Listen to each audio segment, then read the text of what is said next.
Hi friends, welcome to Jasna's kitchen. ഞാനിന്ന് ചെയ്യാൻ പോകുന്നത് ഇവിടെ നല്ലൊരു അടിപൊളി മുട്ട റോസ്റ്റും അതേപോലെ നമുക്ക് ഈസി ആയിട്ട് ചെയ്യാൻ പറ്റുന്ന ഒരു അപ്പവുമാണ് കേട്ടോ. ഇത് അപ്പം നമ്മൾ പാൻ കേക്ക് പോലെ ചുട്ടെടുക്കുന്നതാണ്, പക്ഷെ നല്ല ടേസ്റ്റാണ്, നല്ല സോഫ്റ്റുമാണ് കേട്ടോ. പിന്നെ അതുപോലെ തന്നെ ഈ എഗ് റോസ്റ്റ്, ഇത് കുറേ ആളുകൾ കഴിച്ചിട്ട് എനിക്ക് നല്ല കമൻസ് തന്നതാണ്. പിന്നെ അതുപോലെ ഞാൻ ഫുഡ് ഓർഡേഴ്സൊക്കെ എടുക്കാറുണ്ടായിരുന്നു, അപ്പോൾ അതിൻ്റെ കൂടെ എനിക്ക് ഇടയ്ക്കിടയ്ക്ക് ഓർഡർ വരുന്ന ഒരു കാര്യം കൂടെ കേട്ടോ ഈ എഗ് റോസ്റ്റ്. അപ്പോൾ ഞാൻ അതിൻ്റെ റെസിപ്പി കാണിക്കാം. അപ്പോൾ അതിന് വേണ്ടി ഞാൻ ഒരു 10 മുട്ട ഇപ്പോൾ ഞാൻ എടുത്തിട്ടുണ്ട്. ഇതിലേക്ക് നമ്മൾ മുട്ട വേവിക്കുമ്പോൾ എപ്പോഴും അതിൻ്റെ കൂടെ കുറച്ച് കല്ലുപ്പ് ഇട്ട് കൊടുക്കുക.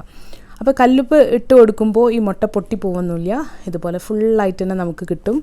അപ്പോൾ ഇത് ഞാൻ വേവിക്കാൻ വേണ്ടി വെച്ചിട്ടുണ്ട്. ഇതിപ്പോൾ തിളച്ച് വരുന്നുണ്ട് കേട്ടോ. അപ്പോൾ കുറേ നേരം തൊട്ട് കുക്ക് ചെയ്യേണ്ട, ഒരു 5-8 മിനിറ്റ് കുക്ക് ചെയ്താൽ മതി. ഞാൻ അപ്പോഴേക്ക് അപ്പത്തിനുള്ള ബാറ്റർ ഇവിടെ റെഡിയാക്കി വെക്കട്ടെ. ഞാൻ 1.5 കപ്പ് റവ എടുത്തിട്ടുണ്ട്. ഇത് നല്ല പൊടിയായിട്ടുള്ള റവ ആണ് കേട്ടോ. ഇതിലേക്ക് ഞാൻ 1/2 ടീസ്പൂൺ അപ്പക്കാരം ചേർത്ത് കൊടുക്കുകയാണ്, ബേക്കിംഗ് പൗഡർ.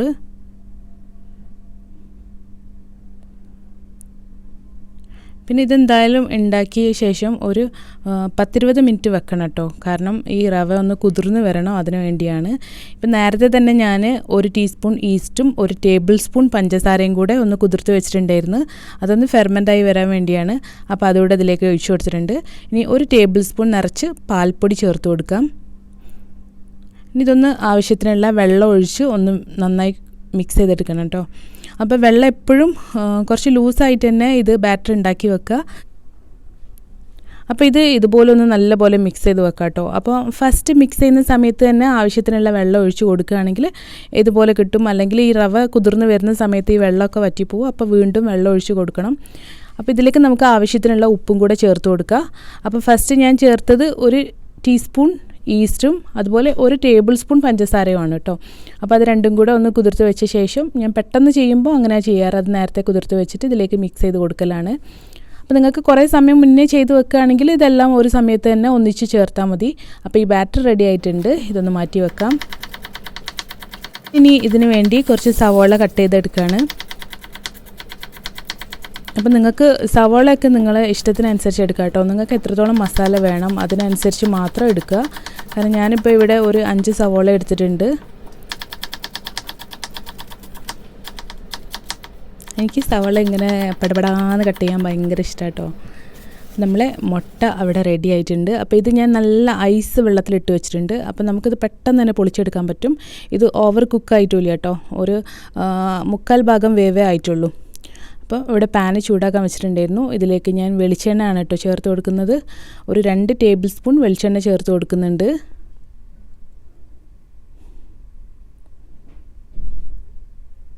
ഇനി നമുക്കിതിലേക്ക് നേരത്തെ മുറിച്ച് വെച്ച സവാള ഇട്ട് കൊടുക്കാം.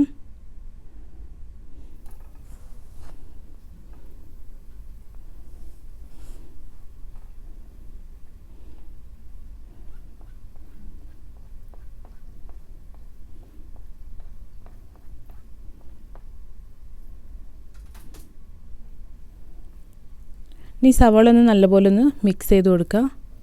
ഈ സവാളയൊക്കെ നന്നായി കുക്കായി വരണം, അപ്പോഴേ ഈ മുട്ട റോസ്റ്റിന് നമ്മൾ വിചാരിച്ച ആ ടേസ്റ്റ് കിട്ടുള്ളൂ കേട്ടോ.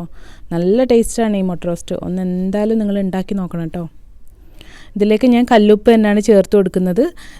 സവാള വെക്കുമ്പോൾ തന്നെ വേഗം ഉപ്പ് ചേർത്ത് കൊടുത്താൽ ഇത് പെട്ടെന്ന് തന്നെ നന്നായി ഒന്ന് വാടിക്കിട്ടും. അപ്പോൾ ഒന്ന് നല്ലപോലെ മിക്സ് ചെയ്ത ശേഷം നമുക്കിതൊന്ന് അടച്ചു വെച്ച് കുക്ക് ചെയ്യാം.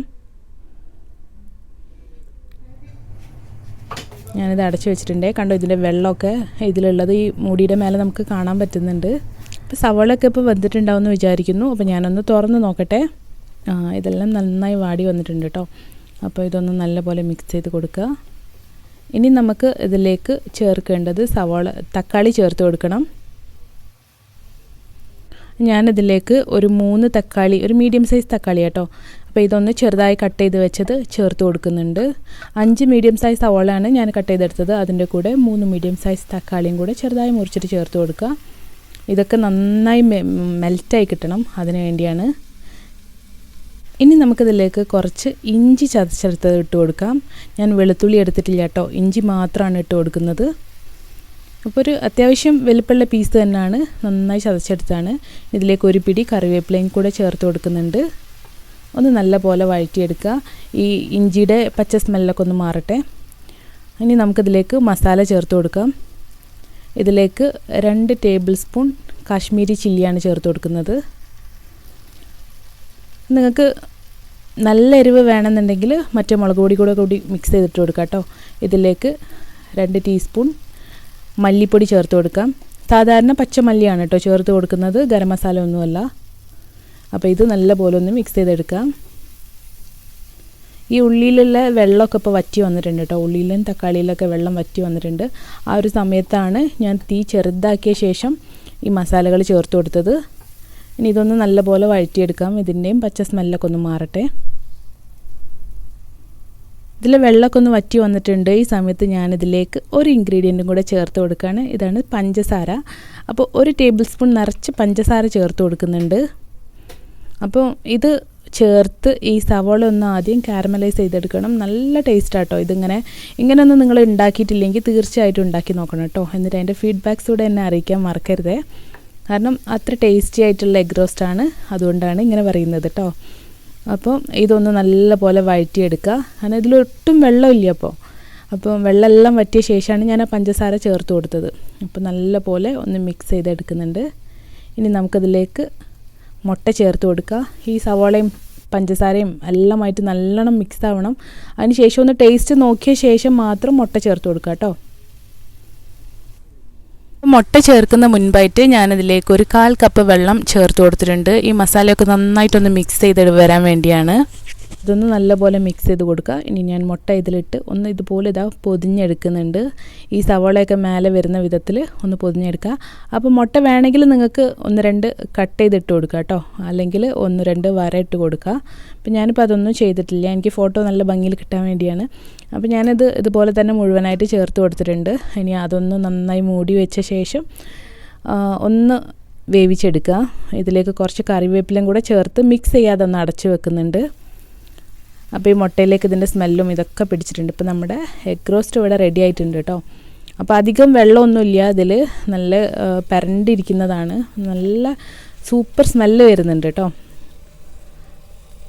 അപ്പോൾ നമുക്ക് അപ്പത്തിൻ്റെ ചപ്പാത്തിയുടെ എന്തിൻ്റെ കൂടെ കഴിക്കാനും നല്ല കിടുവായിട്ടുള്ളൊരു എഗ് റോസ്റ്റാണിത്. അപ്പം നമ്മുടെ എഗ് റോസ്റ്റ് ഇവിടെ റെഡി ആയിട്ടുണ്ട്. അപ്പം നമ്മുടെ അപ്പം ഉണ്ടാക്കാനുള്ള ബാറ്റർ ഇവിടെ റെഡി ആയിട്ടുണ്ട്. കണ്ടോ, ഇതൊക്കെ പൊങ്ങി വന്നിട്ടുണ്ട്. അതുപോലെ റവയൊക്കെ നന്നായിട്ട് കുതിർന്ന് വന്നിട്ടുണ്ട്. അപ്പോൾ ഞാനൊരു പാൻ ഇവിടെ വെച്ചിട്ടുണ്ട് കേട്ടോ.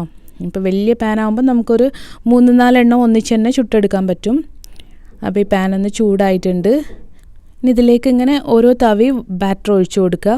അപ്പോൾ ഇത് പരത്തൊന്നും ചെയ്യരുത് കേട്ടോ, ഇങ്ങനെ ഒഴിച്ചു കൊടുത്താൽ മാത്രം മതി. ഇത് പരത്തിയാൽ ഇത് പരന്നു പോവും അങ്ങോട്ട്. അപ്പോൾ ഇതുപോലെ ഒന്ന് ഒഴിച്ച് കൊടുക്കുക. ഇനി ഇതിനിങ്ങനെ ഹോൾസ് വരാൻ തുടങ്ങുമ്പോൾ അടച്ച് വെക്കുക ഒന്നും വേണ്ട, ഇതിങ്ങനെ തന്നെ വെച്ചാൽ മതി. പിന്നെ തവ ഒന്ന് ചൂടായ ശേഷം തീ ഒന്ന് നന്നായിട്ട് ചെറുതാക്കി വെച്ചോളാം കേട്ടോ, അല്ലെങ്കിൽ ഇത് പെട്ടെന്ന് തന്നെ കരിഞ്ഞു പോകും. വളരെ പെട്ടെന്ന് തന്നെ നമുക്ക് ഉണ്ടാക്കിയെടുക്കാൻ പറ്റുന്ന ഒരു അപ്പമാണിത്. ഈ ബാറ്റർ മാത്രം കുറച്ച് സമയം വെക്കണമെന്നേ ഉള്ളൂ, ബാക്കി നമ്മൾ ചുട്ടെടുക്കുന്നതും ഉണ്ടാക്കിയെടുക്കുന്നതൊക്കെ നമുക്ക് ഈസിയാണ്. അപ്പോൾ ഇതുപോലെ ഞാൻ 4 എണ്ണം ഒഴിച്ചു കൊടുത്തിട്ടുണ്ട്. അപ്പോൾ ഇതുപോലെ കയ്യിൽ തവി ഒന്ന് വെച്ച് കൊടുക്കുക കേട്ടോ. ഒന്ന് ചെറുതായിട്ടൊന്ന് നടുഭാഗം അങ്ങനെ ബാറ്റർ പൊങ്ങി കിടക്കുന്നുണ്ടെങ്കിൽ ഒന്ന് ചെറുതായിട്ടൊന്ന് തവി മുട്ടിച്ചൊന്ന് ജസ്റ്റ് ഒന്ന് പരത്തി കൊടുക്കുക. ഇപ്പോൾ ഞാനൊന്ന് മറിച്ചിട്ടുണ്ടായിരുന്നു. നമ്മുടെ അപ്പം ഇവിടെ റെഡി ആയിട്ടുണ്ട് കേട്ടോ. അപ്പോൾ ഞാൻ ഒരെണ്ണം കൂടെ ചുടുന്ന കാണിച്ചു തരാം. അപ്പോൾ ഇതുപോലെ ഈ ഒരു സമയമാകുമ്പോൾ നമുക്കിതൊന്ന് മറിച്ചിടാം. കണ്ടോ, അടിഭാഗം കറക്റ്റ് വേവാണ്. ആ ഒരു ഓറഞ്ച് കളറിൽ തന്നെ കിട്ടിയിട്ടുണ്ട്. മേലത്തെ ഭാഗം നന്നായി ഉറച്ചിട്ടും ഇല്ല കേട്ടോ. അപ്പോൾ ഈ ഒരു സമയത്ത് ഇങ്ങനെ ഇതുപോലെ ഒന്ന് മറിച്ചിടുക. ഒരു 2 മിനിറ്റ് വേണ്ടി വരില്ല, അപ്പോഴേക്കന്നെ ഇത് റെഡി ആയിട്ടുണ്ട്. കണ്ടോ, നല്ല ഭംഗിയാണ് കാണാനും, അതുപോലെ തന്നെ നല്ല ടേസ്റ്റാണ് കേട്ടോ കഴിക്കാനും.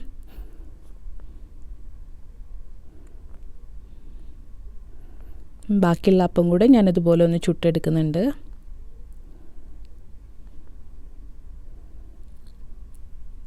അപ്പം നമ്മുടെ അപ്പം മുട്ട റോസ്റ്റും ഇവിടെ റെഡി ആയിട്ടുണ്ട്. അതിൻ്റെ കൂടെ നല്ലൊരു കട്ടൻ ചായ, നല്ല സൂപ്പറാട്ടോ.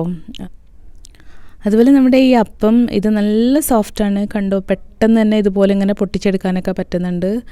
അപ്പോൾ നിങ്ങളും തീർച്ചയായിട്ടും ട്രൈ ചെയ്ത് നോക്കുക, എന്നെ ഫീഡ്ബാക്ക്സ് അറിയിക്കുക. പിന്നെ നമ്മുടെ കോമ്പറ്റീഷൻ്റെ കാര്യം ഞാൻ പറഞ്ഞിട്ടുണ്ടായിരുന്നു. അപ്പോൾ അത് നമുക്ക് ഇതുവരെ പോസ്റ്റൊന്നും വന്നിട്ടില്ല. അപ്പോൾ നിങ്ങൾ എത്രയും പെട്ടെന്ന് തന്നെ പോസ്റ്റ് ചെയ്ത് തുടങ്ങിക്കോളാം കേട്ടോ. 15-ാം തീയതി വരെയാണ് അതിൻ്റെ സമയം. അപ്പോൾ അതിന് മുന്നേ എല്ലാവരും പോസ്റ്റ് ചെയ്ത് തുടങ്ങുക. അപ്പം ഞാൻ ഈ അപ്പം ഒന്ന് ഇതുപോലെ ചൂടോടെ എഗ് റോസ്റ്റും കൂട്ടി കഴിക്കുന്നുണ്ട്. നല്ല സൂപ്പർ മസാലയാണ് ഇതിൻ്റെ, നല്ല ടേസ്റ്റുമാണ്.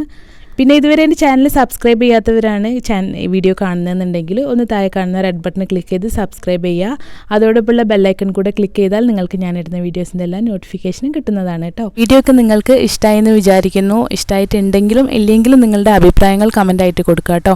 അപ്പോൾ അത് എനിക്കും കൂടെ ഒരു സന്തോഷമുള്ള കാര്യമാണ് നിങ്ങളുടെ കമൻസൊക്കെ വായിക്കുമ്പോൾ. പിന്നെ അതുപോലെ തന്നെ ലൈക്ക് ചെയ്യാനും ഷെയർ ചെയ്യാനും മറക്കരുത്. അപ്പോൾ പുതിയൊരു റെസിപ്പി ആയിട്ട് ഞാൻ വീണ്ടും വരുന്നതാണ്. അതുവരേക്കും bye bye. Thank you for watching Jasna's kitchen.